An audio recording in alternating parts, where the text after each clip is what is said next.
Hello everyone, welcome to my UPSC. Current affairs के जो पिछले एक साल में सबसे ज़्यादा चर्चा में रहे हैं टॉपिक या जो कॉम्पिटिटिव एग्ज़ाम्स के हिसाब से इम्पोर्टेंट टॉपिक्स हैं उनके प्रैक्टिस एमसीक्यूज है। आने वाले सभी कॉम्पिटिटिव एग्ज़ाम्स में ये यूज़फुल है। आप इनको रिवाइज ज़रूर कीजिए ताकि आप इनको एग्ज़ाम के लिए अच्छे से याद कर सकें। अगर आप पहली बार चैनल पे हैं तो आपसे रिक्वेस्ट है कि आप चैनल को सब्सक्राइब कर लीजिए ताकि आपको लेटेस्ट नोटिफिकेशन मिलते रहेंगे। और अगर आप असिस्टेंट प्रोफेसर की प्रिपरेशन कर रहे हैं तो उनके लिए एक अपडेट है कि अभी रिसेंटली पंजाब से असिस्टेंट प्रोफेसर के लिए नोटिफिकेशन आया है और 1000+ वैकेंसीज हैं। तो आप चाहें तो वहाँ जाके चेक कर सकते हैं उनके जो ऑफिशियल नोटिफिकेशन है उसको। और अगर आप एलिजिबल हैं तो फॉर्म जरूर अप्लाई करें। Let's begin. Question number first है, केंद्रीय सतर्कता आयोग के संबंध में निम्नलिखित में से कौन सा कथन सत्य है? इनमें से कौन सा स्टेटमेंट सही है वो देखना है।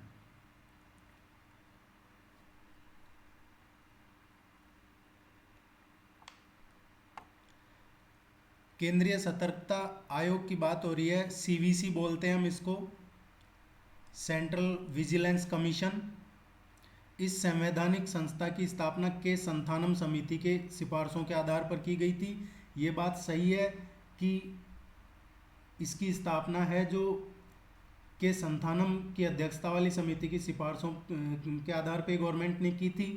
1964 में के संथानम कमेटी ने इसके लिए रिकमेंड किया था। ये सही है, लेकिन ये संवैधानिक संस्था नहीं है। ये एक स्वतंत्र निकाय है जो संसद के पार्लियामेंट के प्रति जिम्मेदार है और ये अपनी रिपोर्ट प्रेसिडेंट को सौंपती है, भारत के राष्ट्रपति को। ये इसलिए गलत है, संवैधानिक नहीं है। यह गृह मंत्रालय के तहत कार्य करता है। ये गृह मंत्रालय के तहत कार्य नहीं करता। जैसा मैंने बताया आपको कि ये सीधा राष्ट्रपति को रिपोर्ट करते हैं, प्रेसिडेंट को। ये स्टेटमेंट भी गलत है।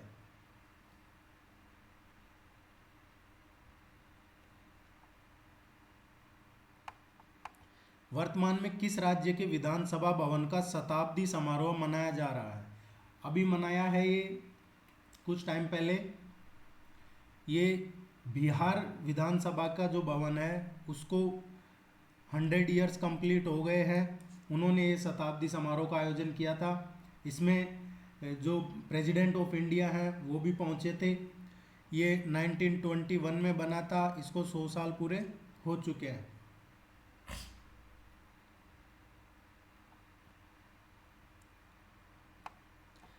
मारतंड सूर्य मंदिर के संबंध में कौन सा कथन गलत है? इसका निर्माण कारकोट राजवंश के तीसरे शासक ललितादित्य मुक्तापीड द्वारा करवाया गया था। यह 8वीं शताब्दी में निर्मित किया गया था। यह मंदिर कोणार्क और मोढेरा सूर्य मंदिर की तुलना में काफ़ी बाद में बनवाया गया था। यह कश्मीर में अवस्थित है। देखिए, ये जो मंदिर है ये कश्मीर के मारतंड सूर्य मंदिर का निर्माण है, जो ये सही है। कारकोट राजवंश के तीसरे शासक ललितादित्य मुक्तापीड द्वारा 8वीं शताब्दी में करवाया था। ये सही है। इसे पेंडोलेदन भी कहते हैं और ये सूर्य को समर्पित एक हिंदू मंदिर है। मुस्लिम शासक जो था सिकंदर शाह मीरी, उसके आदेश पे इस मंदिर को नष्ट कर दिया गया था। यह मंदिर है जो कोणार्क और मोढेरा से काफ़ी प्राचीन मंदिर है।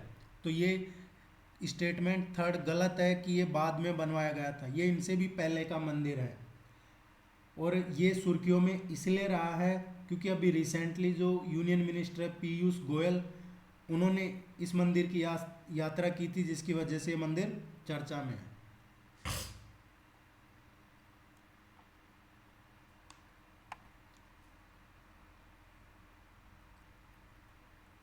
हाल ही में एलियम नेगियनम चर्चा में था। ये क्या है?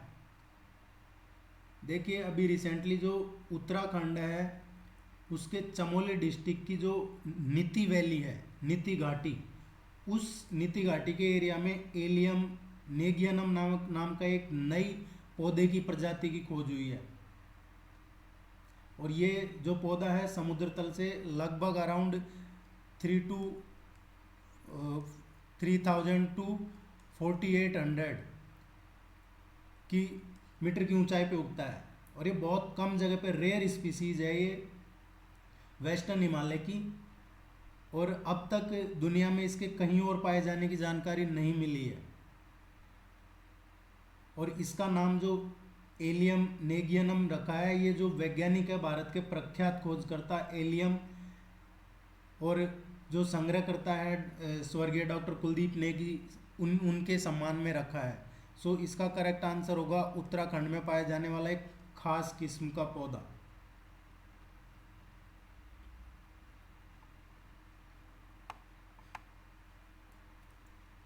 नेक्स्ट, सोवा रिग्पा के संबंध में निम्नलिखित में से कौन से कथन सत्य हैं, कौन से स्टेटमेंट सही है, ये पूछा जा रहा है। एक पारंपरिक चिकित्सा प्रणाली है, ये सही है। सोवा रिग्पा एक पारंपरिक चिकित्सा प्रणाली है। इसके ज़्यादातर सिद्धांत एवं व्यवहार आयुर्वेद से अलग है, ये स्टेटमेंट सही नहीं है, क्योंकि इसके ज़्यादातर सिद्धांत एवं व्यवहार आयुर्वेद जैसे ही है। इसकी उत्पत्ति तिब्बत में हुई थी, ये स्टेटमेंट भी सही है। अभी रिसेंटली जो यूनिवर्सिटी ग्रांट कमीशन है, विश्वविद्यालय अनुदान आयोग, इन्होंने bachelor of Sowa Rigpa medicine and surgery, जिसको बोलते हैं BSRMS, इसको एक विशेष डिग्री के रूप में मान्यता दी है। ये 5 साल के डिग्री का कोर्स होगा। प्रवेश की योग्यता 10+2 निर्धारित की है इसमें। और ये एक हिमालयन रीजन में इलाज की पारंपरिक चिकित्सा की प्रणाली है।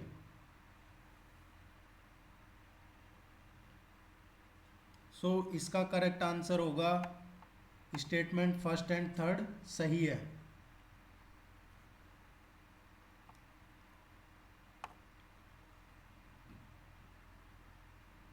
हाल ही में भारत के भूस्थानिक ऊर्जा मानचित्र को लॉन्च किया गया है। इस मानचित्र का निर्माण प्रमुख रूप से किस संस्था ने किया है? अभी रिसेंटली ये भूस्थानिक ऊर्जा मानचित्र लॉन्च किया है। इसको लॉन्च किया है नीति आयोग ने, और नीति आयोग ने इसरो के सहयोग से और जो गवर्नमेंट ऑफ इंडिया का ऊर्जा मंत्रालय है उसके साथ मिलके एक GIS जो भौगोलिक सूचना प्रणाली है, ऊर्जा मानचित्र को विकसित किया है नीति आयोग ने। हाल ही में चर्चा में रहे कुशीनगर के संबंध में निम्नलिखित में से कौन सा कथन सत्य है? अभी रिसेंटली यहाँ पे प्राइम मिनिस्टर की विजिट हुई थी, ये गए थे कुशीनगर, और यहाँ एक कुशीनगर इंटरनेशनल एयरपोर्ट का उद्घाटन हुआ है। सो इस क्षेत्र का संबंध बौद्ध धर्म से है, जहाँ धर्म चक्र परिवर्तन की शुरुआत मानी जाती है। देखिए ये तो सही है कि ये जो पूर्वी उत्तर प्रदेश में है कुशीनगर जिला, यहाँ बौद्ध धर्म के अनुयायियों के लिए एक प्रसिद्ध तीर्थ स्थल है, जहाँ पे महात्मा बुद्ध को निर्वाण की प्राप्ति हुई थी, ना कि धर्म चक्र परिवर्तन की शुरुआत मानी जाती है। ये निर्वाण की प्राप्ति हुई थी महात्मा बुद्ध को, यहाँ पे महापरिनिर्वाण की घटना से जुड़ा हुआ है। ये बौद्ध सर्किट का केंद्र बिंदु है, ये सही है। बौद्ध सर्किट का आपको नहीं पढ़ा हो तो बौद्ध सर्किट का जो सेंटर पॉइंट है, जिनमें लुम्बिनी, सारनाथ, गया वो शामिल है, उनमें बौद्ध सर्किट को जो स्वदेश दर्शन स्कीम के तहत आरंभ किया है, जिसमें लुम्बिनी, बोध गया, सारनाथ, कुशीनगर, श्रावस्ती, राजगीर, वैशाली, संकिसा, ये सभी जो फेमस बौद्ध स्थल हैं वो शामिल है। तो सेकंड स्टेटमेंट इसका सही है।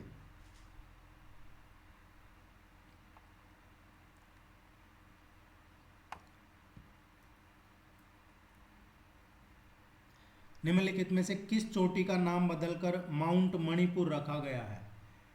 माउंट मणिपुर किस चोटी का नाम बदल के रखा है? देखिए अभी हाल ही में रिसेंटली मणिपुर के जो स्वतंत्रता सेनानी हैं उनको श्रद्धांजलि देते हुए केंद्र सरकार ने अंडमान निकोबार द्वीप समूह के एक द्वीप शिखर का नाम माउंट हेरियट था, जिसका नाम बदल के माउंट मणिपुर कर दिया है। वो मणिपुर के जो स्वतंत्रता सेनानी थे उनको श्रद्धांजलि देने के लिए जो केंद्र सरकार है उसने अंडमान निकोबार द्वीप समूह में किया है ऐसा, माउंट हेरियट का नाम बदल के और माउंट मणिपुर कर दिया है।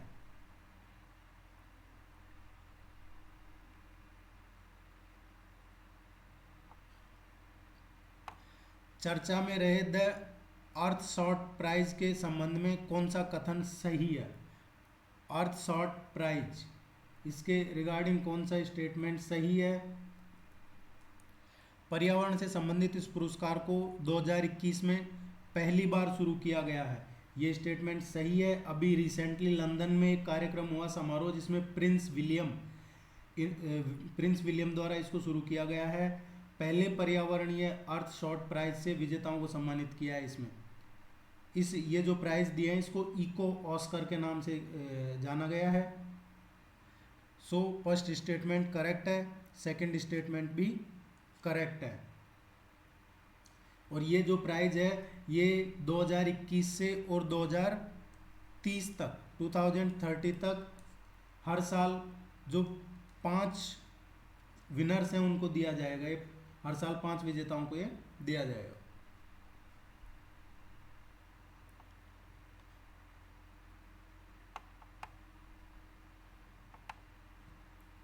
नेक्स्ट, निम्नलिखित में से किस देश द्वारा विश्व प्रसिद्ध कैम्ब्रियन पेट्रोल अभ्यास आयोजित किया जाता है? कैम्ब्रियन पेट्रोल अभ्यास क्या है? ये एक वार्षिक अंतर्राष्ट्रीय सैन्य पेट्रोलिंग अभ्यास है जिसे विश्व भर की सेनाओं के बीच सैन्य पेट्रोलिंग ओलंपिक के रूप नाम से भी जानते हैं। और ये इसकी शुरुआत हुई थी पहली बार अगस्त 1960 में। जो वेल्स प्रादेशिक सेना थी उन्होंने इसका आयोजन किया था। कैम्ब्रियन पर्वत पर एक लंबी दूरी की जो मार्चिंग सुविधा है उसको ध्यान में रख के एक प्रशिक्षण के तौर पर यहाँ आरंभ किया था इसको। अभी रिसेंटली जो भारतीय सेना की गोरखा राइफल्स है उसको वेल्स में आयोजित इस अभ्यास में गोल्ड मेडल मिला था। जो गोरखा राइफल्स हैं जिसको फ्रंटियर फोर्स भी बोलते हैं उनको अभी इसमें गोल्ड मेडल मिला है, इसलिए ये चर्चा में है। इसका करेक्ट आंसर है ये यूनाइटेड किंगडम में आयोजित हुआ था।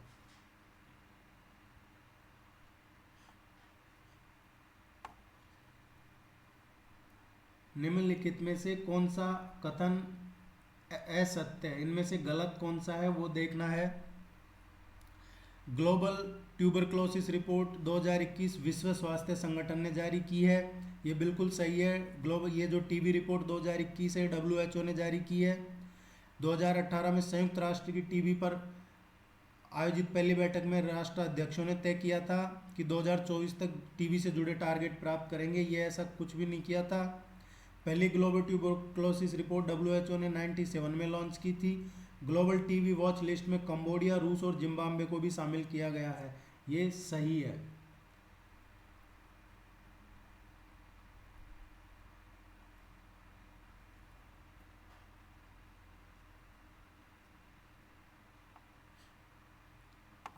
देश का पहला अल्कोहल म्यूजियम हाल ही में भारत के किस राज्य में खोला गया है? अभी रिसेंटली हाल ही में जो गोवा में कैंडोलिम बीच है वहाँ पे देश का पहला अल्कोहल म्यूजियम खोला है जिसमें शताब्दियों वर्ष पुरानी, सेंचुरीज पुरानी जो अल्कोहल बॉटल्स हैं, ग्लासवेयर्स हैं, उपकरण हैं, उनको रखा है। इसे ऑल अबाउट अल्कोहल म्यूजियम के नाम से भी जानते हैं, all about alcohol museum.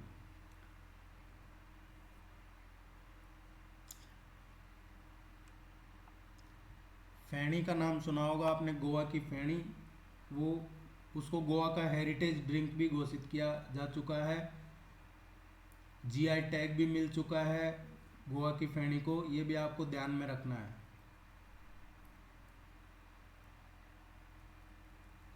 Next, doctor Subramaniam Chandrashekhar को 1983 में भौतिकी के क्षेत्र में डॉक्टर विलियम फाउलर के साथ संयुक्त रूप से नोबेल पुरस्कार से सम्मानित किया गया था। सही कौन सा है वो ढूंढना है। ये स्टेटमेंट सही नहीं है, बिकॉज जो द ग्रेट इंडियन भौतिक खगोल शास्त्री थे डॉक्टर सुब्रमण्यम चंद्रशेखर, उन्हें नोबेल पुरस्कार से सम्मानित किया गया था, लेकिन ये साथ में किया था। ये स्टेटमेंट सही नहीं है। उनकी खोजों से न्यूट्रॉन तारे और ब्लैक होल के अस्तित्व की धारणा कायम हुई थी। ये स्टेटमेंट सही है।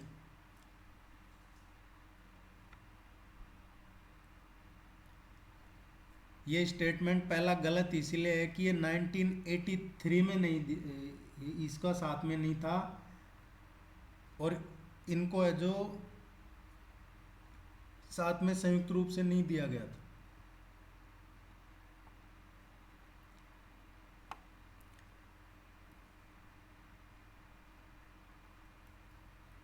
हाल ही में विश्व का पहला देश कौन सा बना है जिसने फॉरेस्ट कार्बन पार्टनरशिप फैसिलिटी के उत्सर्जन कटौती करने के लिए भुगतान प्राप्त किया है?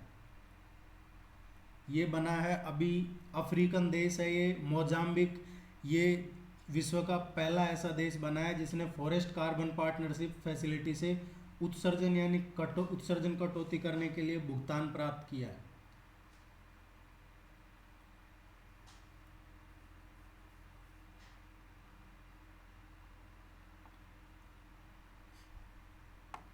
राष्ट्रीय वित्तीय रिपोर्टिंग प्राधिकरण के संबंध में कौन सा कथन सत्य है? इनमें से कौन सा स्टेटमेंट सही है? इसका गठन भारत सरकार द्वारा 1 अक्टूबर 2001 को किया था। ये सही नहीं है। ये 2001 को इसका गठन नहीं हुआ है। ये जो NFRA है, NFRA, इसका जो गठन हुआ है ये 2018 में हुआ है, 1 अक्टूबर 2018 को।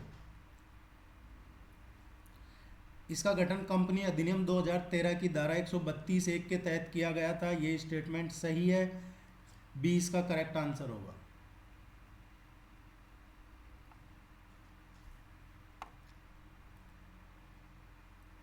हाल ही में चुंबी वैली का क्षेत्र समाचार पत्रों की सुर्खियों में था। यह कहाँ अवस्थित है? देखिए, चुंबी घाटी का जिक्र था अभी, और अभी चुंबी घाटी का जिक्र इसलिए था बिकॉज चीन और भूटान के बीच कई सालों से सीमा विवाद को सुलझाने के लिए 3 स्टेप रोड मैप के समझौते पर हस्ताक्षर हुए हैं, जिसमें जिन 2 इलाकों को लेके चीन और भूटान के बीच ज़्यादा विवाद है उनमें से एक है भारत चाइना और भूटान ट्राई जंक्शन। और जो भारत चाइना और भूटान ये ट्राई जंक्शन है, ये चुंबी वैली का एरिया है।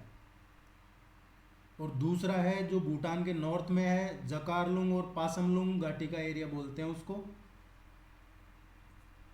और चाइना क्या चाहता है? चाइना इस चुंबी घाटी के एरिया को लेके और बदले में वो जकारलुंग और पारसलुंग घाटियों का इलाका देना चाहता है, बिकॉज चीन चुंबी घाटी का वो इलाका मांग रहा है जहाँ पे इंडिया का क्या है, सिलीगुड़ी कॉरिडोर। जो सिलीगुड़ी कॉरिडोर है वो उसके सबसे नज़दीक है, और वो एक स्ट्रेटेजिकली बहुत इम्पोर्टेंट एरिया है। चाइना सिलीगुड़ी कॉरिडोर के बहुत नज़दीक आ जाता है, तो वो जो नॉर्थ स्टेट जो नॉर्थ ईस्ट में जो स्टेट्स हैं इंडिया के, उनकी कनेक्टिविटी के लिए वो एक खतरा बन जाएगा।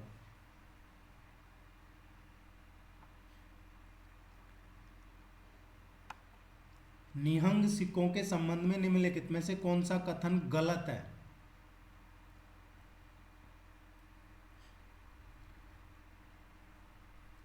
निहंग सिख ये एक योद्धाओं का एक वर्ग होता है। ये सही है। 1669 में गुरु अर्जुन देव द्वारा खालसा के निर्माण के लिए निहंग समूह का गठन किया गया था। देखिए, ये नीले वस्त्र, तलवार और भाले जैसी कई पुराने हथियारों की और स्टील की खूंटियों सजाई गई पगड़ी वगैरह धारण करते हैं। वैसे इसका जो संस्कृत भाषा से निकला है ये निहंग, इसका मतलब ये होता है निडर, पवित्र, जिम्मेदार, इस तरीके का इसका मतलब होता है। और माना भी जाता है कि जो गुरु गोविंद सिंह जी थे, उन्होंने 1699 में इसका खालसा के निर्माण के लिए इसका गठन किया था। ये खालसा आचार संहिता का सख्ती से पालन करते हैं और ये अभी चर्चा में है। सो ये भी गलत है कि गुरु अर्जुन देव ने इसका निर्माण किया था, ये गुरु गोविंद सिंह जी ने किया था।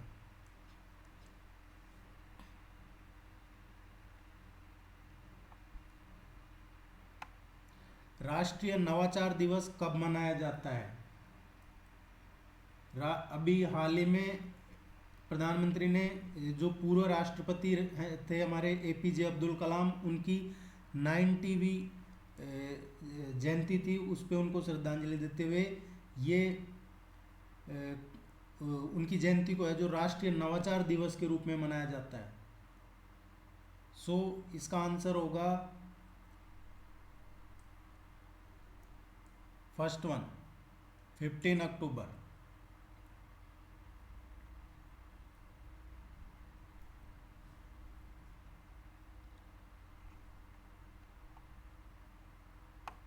स्क्विड गेम जो वर्तमान में समाचार पत्रों की सुर्खियों में है, ये क्या है?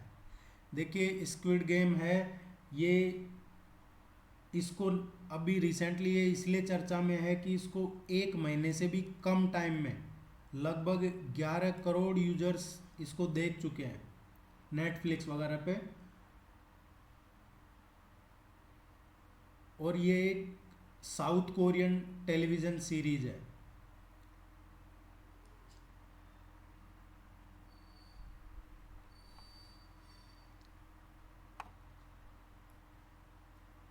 केंद्रीय चिड़ियाघर प्राधिकरण के अधिकारों के संबंध में निम्नलिखित में से कौन सा कथन गलत है?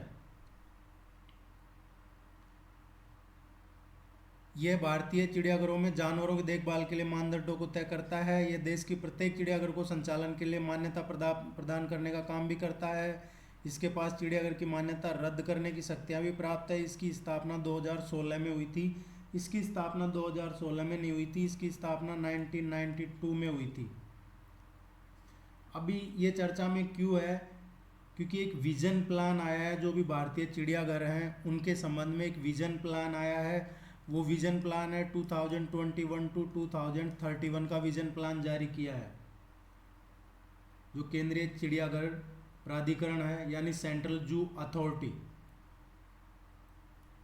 इसलिए ये चर्चा में है।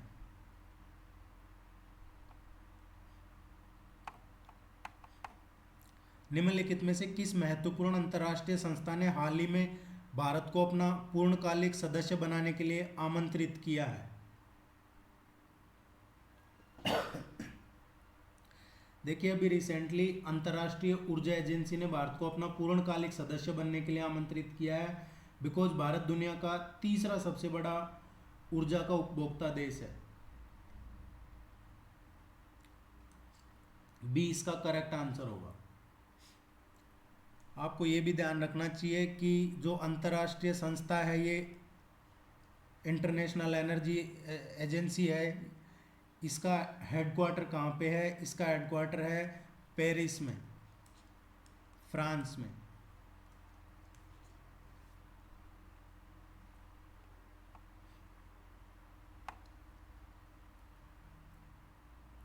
हाल ही में पावर फाइनेंस कॉरपोरेशन को महारत्न का दर्जा दिया गया है। महारत्न का दर्जा दिए जाने के संबंध में कौन सा कथन सही है?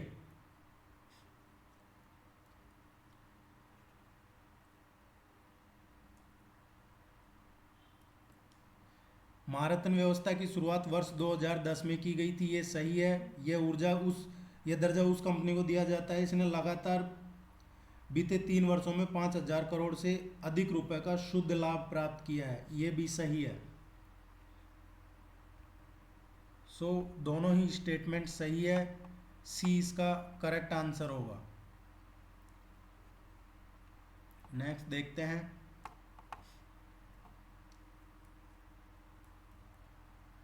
अंतर्राष्ट्रीय ई कचरा दिवस कब मनाया जाता है? अंतर्राष्ट्रीय ई कचरा दिवस मनाया जाता है, ये पूरी दुनिया में, पूरे वर्ल्ड में 14 अक्टूबर को मनाया जाता है। और इसकी शुरुआत की थी WEEF ने waste electrical and electronics forum ने 2018 में।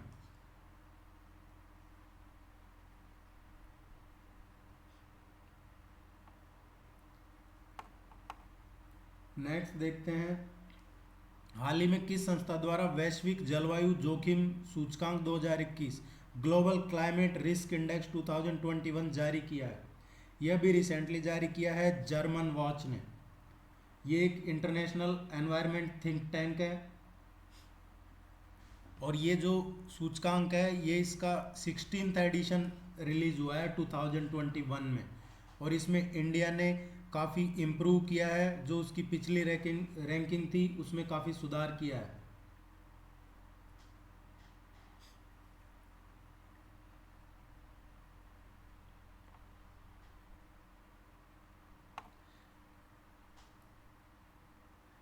बृहस्पति ट्रोजन क्षुद्र ग्रहों का पता लगाने के लिए नासा द्वारा किस मिशन को लॉन्च करने की घोषणा की है? बृहस्पति ट्रोजन जो क्षुद्र ग्रह हैं उनके लिए जो अमेरिकी स्पेस एजेंसी है नासा, उसने मिशन लूसी की घोषणा की है अभी। मिशन लूसी है ये एक जीवाश्म के नाम पे रखा है जिसने मानव प्रजाति के विकास के बारे में जानकारी दी थी।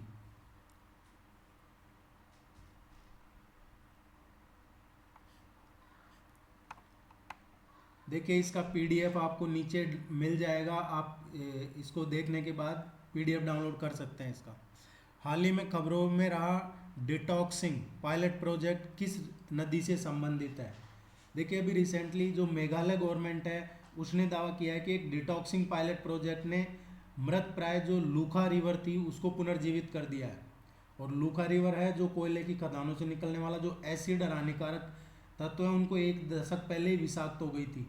ऐसे में ये डिटॉक्सिंग जो प्रोजेक्ट है उससे उसका उपयोग करके और इस नदी को विषाक्तता को दूर किया है। लूका नदी है ये मेघालय की जो जयंतिया पहाड़ी है उसके दक्षिण भाग में बहती है। जो मेघालय के अधिकांश जो कोयले की खदानें हैं वो यहीं पे है।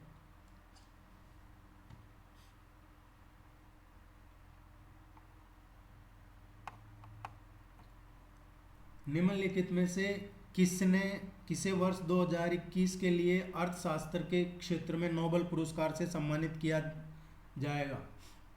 देखिए ये वर्ष 2021 का जो नोबेल शास्त्र का प्राइज है ये 3 लोगों को मिलेगा। ये 3 अर्थशास्त्री हैं, David card, Joshua D Angrist और गुइडो डब्ल्यू एम्बेंस, और ये तीनों अर्थशास्त्री अमेरिका से संबंधित हैं।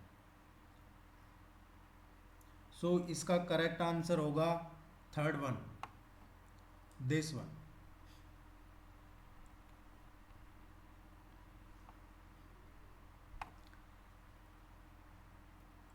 हाल ही में किस संस्थान ने इकोलॉजिकल थ्रेट रिपोर्ट 2021 जारी की है? ये इकोलॉजिकल थ्रेट रिपोर्ट है, ये एक इंटरनेशनल थिंक टैंक है, institute of economics and peace, institute of economics and peace इसने जारी की है। इस रिपोर्ट में टोटल 178 देशों को शामिल किया है और ये इसकी सेकंड रिपोर्ट है।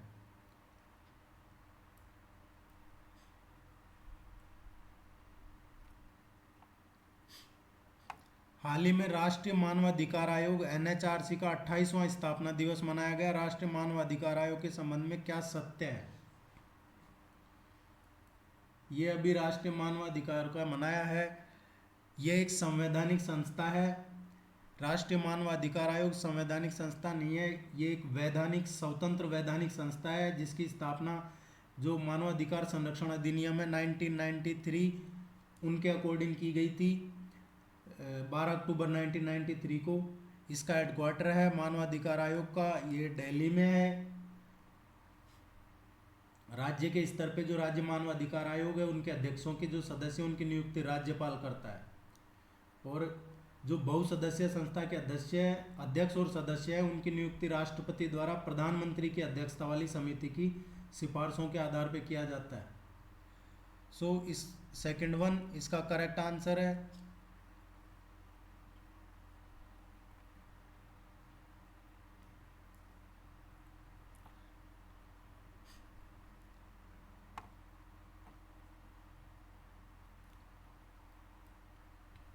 S-400 मिसाइल के संबंध में निम्नलिखित में से कौन सा कथन गलत है?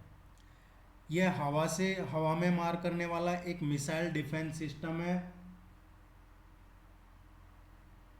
यह रूस द्वारा निर्मित है। यह 400 किलोमीटर के दायरे में आने वाली क्रूज और बैलिस्टिक मिसाइलों को ख़त्म कर देने में सक्षम है। इसके 3 प्रमुख अंग हैं, मिसाइल लॉन्चर, राडार और कमांड सेंटर। ये पहला सही नहीं है, ये गलत है। जो S-400 डिफेंस सिस्टम है ये एक एयर डिफेंस मिसाइल सिस्टम है, ना कि हवा में मार करने वाला है। ये एक्चुअली एक डिफेंस सिस्टम है और ये सतह से हवा में मार करता है, ना कि हवा से हवा में। दुनिया का सबसे सक्षम मिसाइल डिफेंस सिस्टम है ये। और अभी अमेरिका ने ऑब्जेक्शन किया था, लेकिन फिर भी इंडिया रूस से इसको खरीद रहा है।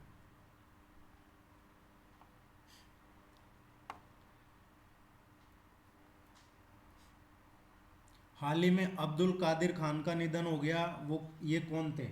अभी रिसेंटली ये अब्दुल कादिर खान की डेथ हुई है। ये इनका जन्म है अब्दुल कादिर खान का, इनका जन्म हुआ था भोपाल में। भोपाल का जो गिन्नौरी इलाका है उसमें इनका जन्म हुआ था और बाद में 1951 में ये पाकिस्तान चले गए थे और इन्हीं को पाकिस्तान के जो परमाणु कार्यक्रम है उनका जनक बोलते हैं। ये पाकिस्तान के परमाणु वैज्ञानिक थे।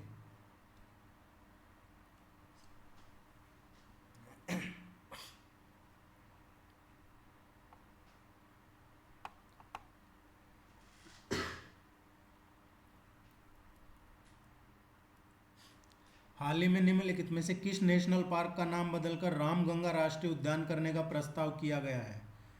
अभी रिसेंटली केंद्र सरकार ने जिम कॉर्बेट नेशनल पार्क का नाम बदल के रामगंगा नेशनल पार्क करने का प्रस्ताव रखा है। जिम कॉर्बेट नेशनल पार्क कहाँ है? उत्तराखंड के जो नैनीताल डिस्ट्रिक्ट है उसमें है।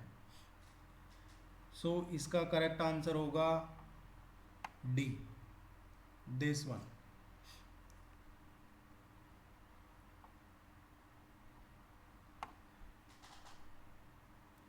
हाल ही में J0 क्रेटर सुर्खियों में था, ये कहाँ पे स्थित है? J0 क्रेटर, J0 क्रेटर अभी रिसेंटली जो नासा का परसिवरेंस रोवर है, इसने मंगल ग्रह के J0 क्रेटर की लेटेस्ट तस्वीरें भेजी है और उससे वहाँ पे उसके जलीय इतिहास का अनुमान लगाया जा रहा है, क्योंकि बरसों से मंगल ग्रह पे जल की जो मौजूदगी है उसका नासा दावा करता रहा है। अभी वहाँ की इन्होंने लेटेस्ट तस्वीर भेजी है और इसकी सबसे बड़ी बात यह है कि जो ये अचीवमेंट है, ये जो तस्वीर भेजी है, इसका जो उपलब्धि है ये एक भारतीय मूल की है, वैज्ञानिक डॉक्टर स्वाति मोहन। ये भारतीय अमेरिकी मूल की वैज्ञानिक है डॉक्टर स्वाति मोहन, उनकी लीडरशिप में ये लॉन्च हुआ है ये जो मिशन है।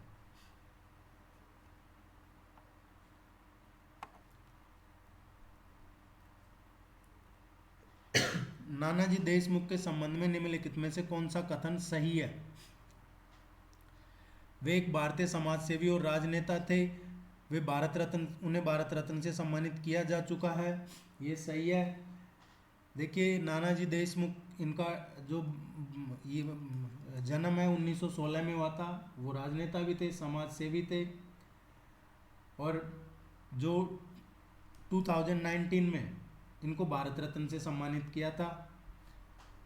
ये दोनों ही स्टेटमेंट सही है।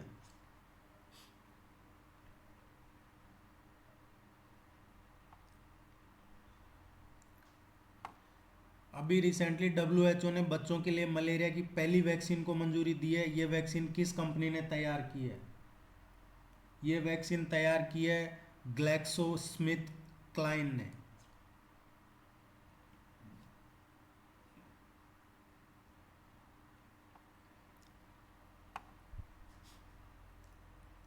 हाल ही में खबरों में रहा गुरु घासीदास राष्ट्रीय उद्यान कहाँ स्थित है? देखिए गुरु घासीदास राष्ट्रीय उद्यान ये है छत्तीसगढ़ का जो कोरिया डिस्ट्रिक्ट है उसमें है। ये देश में एशियाई चीतों के अंतिम ज्ञात जो निवास स्थान है उसके रूप में जानते हैं इसको। अभी रिसेंटली एक नए टाइगर रिजर्व को लेकर ये चर्चा में आया है बिकॉज एनटीसीए जो राष्ट्रीय बाघ संरक्षण प्राधिकरण है उसने छत्तीसगढ़ में एक नए टाइगर रिजर्व को मंजूरी दी है। और ये टाइगर रिजर्व गुरु घासीदास राष्ट्रीय उद्यान और जो तमोर पिंगला वन्यजीव अभ्यारण्य है इसके संयुक्त जो एरिया है उसमें स्थित है ये। और ये मध्य प्रदेश और झारखंड की सीमाओं से जो छत्तीसगढ़ का नॉर्थ एरिया लगता है वहां पे है ये।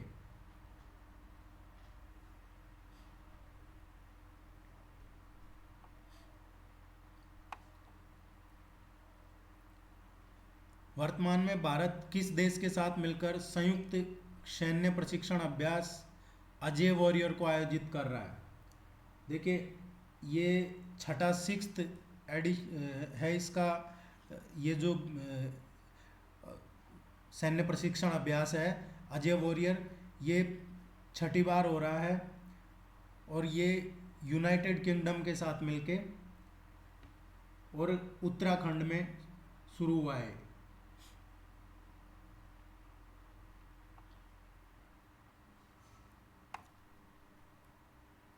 हेनले पासपोर्ट इंडेक्स 2021 के संदर्भ में इनमें से कौन सा स्टेटमेंट है सही है? हेनले पासपोर्ट इंडेक्स अभी रिसेंटली जो लंदन में हेनले एंड पासपोर्ट है उसने हेनले पासपोर्ट इंडेक्स 2021 जारी किया है जिसमें भारत को 90वां स्थान मिला है। इसमें थोड़ी सी गिरावट आई है भारत की। भारत के जो पासपोर्ट धारक है अराउंड 58 देशों की वीज़ा मुक्त यात्रा कर सकते हैं। इस रैंकिंग में जो जापान और सिंगापुर है वो टॉप पे रहे हैं। जापान लगातार 3 वर्षों से शीर्ष पे कायम है। 2019 के बाद से सूचकांक में भारत की स्थिति में लगातार गिरावट देखने को मिल रही है। ये सही है।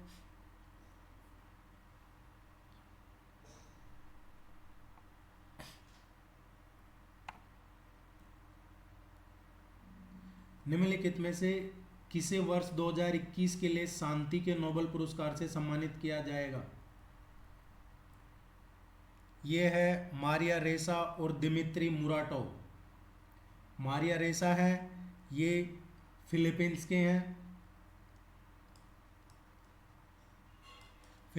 हैं, और जो दिमित्री मुराटोव है ये रशियन है।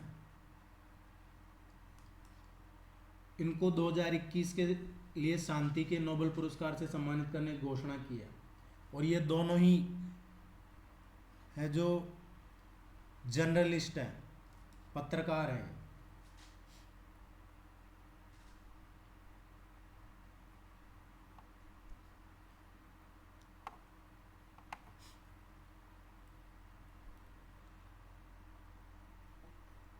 हेलीबोर्न सर्वेक्षण निम्नलिखित में से किससे संबंधित है? अभी रिसेंटली जो जल शक्ति मंत्रालय है उसने राजस्थान के शुष्क एरियाज में जल प्रबंधन के लिए हेलीबोर्न सर्वे तकनीक शुरू की है। ये जल प्रबंधन से जुड़ा सर्वेक्षण है।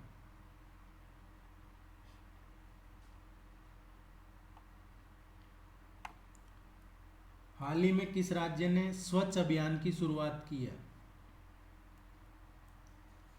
अभी रिसेंटली आंध्र प्रदेश सरकार ने मासिक धर्म पर एक जागरूकता अभियान शुरू किया है जिसे स्वच्छ अभियान अथवा कार्यक्रम का नाम दिया है। इस कार्यक्रम को सभी सरकारी स्कूलों और कॉलेजों में लॉन्च किया है और जो 7 से और 12वीं कक्षा तक के जो विद्यार्थी हैं उन विद्यार्थी को ये सैनिटरी नैपकिन्स दिए जाएंगे। ये आंध्र प्रदेश गवर्नमेंट ने शुरू किया है।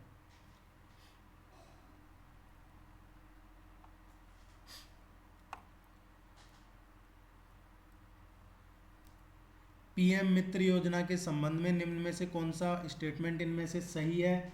अभी रिसेंटली जो केंद्रीय कैबिनेट है उसकी मीटिंग हुई थी जिसमें सरकार ने पीएम मित्र योजना को मंजूरी दी है। पीएम मित्र योजना का फुल फॉर्म है prime minister mega integrated textile reason and apparel, और ये भारत में है जो वस्त्र उद्योग को बढ़ावा देने के लिए शुरू किया है। और इसी पीएम मित्र योजना के तहत देश में 7 नए टेक्सटाइल पार्क बनेंगे। सो ये भारत में वस्त्र उद्योग को बढ़ावा देने के लिए है। इसके तहत इंटीग्रेटेड टेक्सटाइल वैल्यू चेन बनाने का, ऐसा कुछ नहीं करने का है। इसके तहत प्रत्येक राज्य में एक टेक्सटाइल पार्क बनाया जाएगा।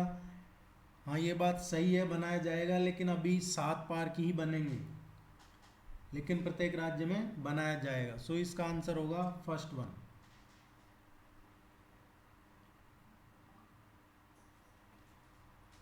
नहीं, पहला और दूसरा इसका सही है, ये गलत है, इसका सभी राज्यों में नहीं है। ये 7 ही बनाए जाएंगे। अभी बाकी जो स्टेट्स हैं उनकी घोषणा नहीं की है।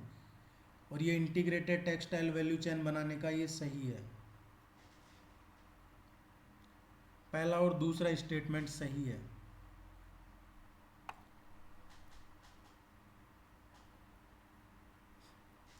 हाल ही में किस राज्य ने अपने यहाँ HIMS परियोजना की शुरुआत की है? HIMS क्या है? हेल्थ इंफॉर्मेशन मैनेजमेंट सिस्टम, स्वास्थ्य सूचना प्रबंधन प्रणाली।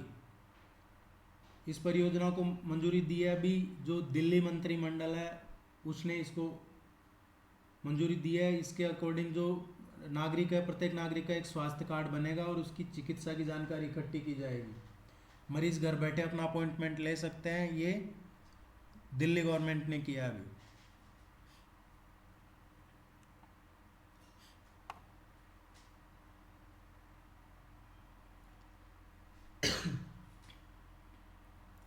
साल 2021 के लिए रसायन विज्ञान का नोबेल पुरस्कार निम्न में से किसके लिए दिया गया है?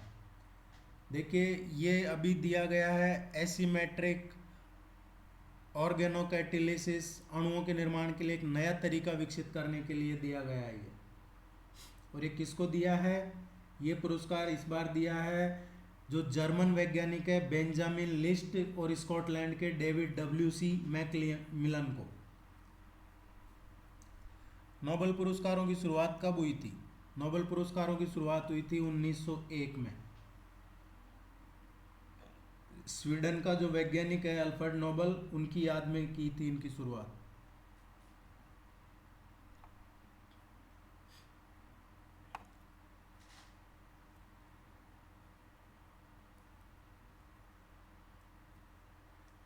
भारतीय संविधान का अनुच्छेद 129 और 215 निम्न में से किससे संबंधित है? देखिए, अभी रिसेंटली एक मामले की सुनवाई करते हुए जो सुप्रीम कोर्ट है, सुप्रीम कोर्ट ने कहा कि अदालत की अवमानना की शक्ति को विधायी अधिनियम द्वारा भी छीना नहीं जा सकता।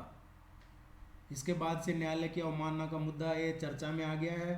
भारत का जो संविधान है उसके आर्टिकल 129 और ये 215 सुप्रीम कोर्ट और हाई कोर्ट को कोर्ट ऑफ रिकॉर्ड का दर्जा दिया गया है। इसमें उन्हें अपनी अवमानना के लिए किसी को भी दंड करने का अधिकार है। यानी अगर कोई कोर्ट का फैसला नहीं मानता है तो उसके ऊपर कार्रवाई की जाएगी। कोर्ट ऑफ रिकॉर्ड का मतलब यही हुआ कि सुप्रीम कोर्ट या हाई कोर्ट के आदेश तब तक प्रभावी रहेंगे जब तक कि उन्हें किसी कानून या दूसरे फैसले द्वारा खारिज न कर दिया जाए।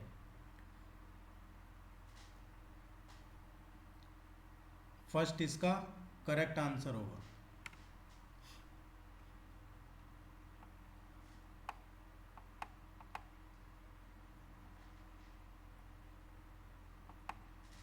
हाल ही में विवेक राम चौधरी को निम्नलिखित में से किस पद पर नियुक्त किया गया है?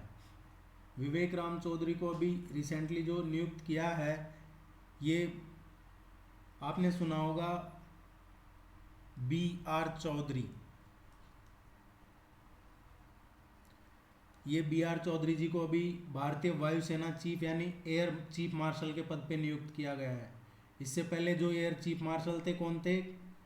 RKS भदौरिया थे। उनकी जगह अब VR चौधरी है। ये विवेक राम चौधरी इनको बनाया है। अभी इसमें इतना ही है। नेक्स्ट पार्ट आएगा इसका और आपके पूरे साल के करंट अफेयर्स करवाए जाएंगे। आप चैनल को सब्सक्राइब कर लीजिए। All the very best, good luck, thank you very much.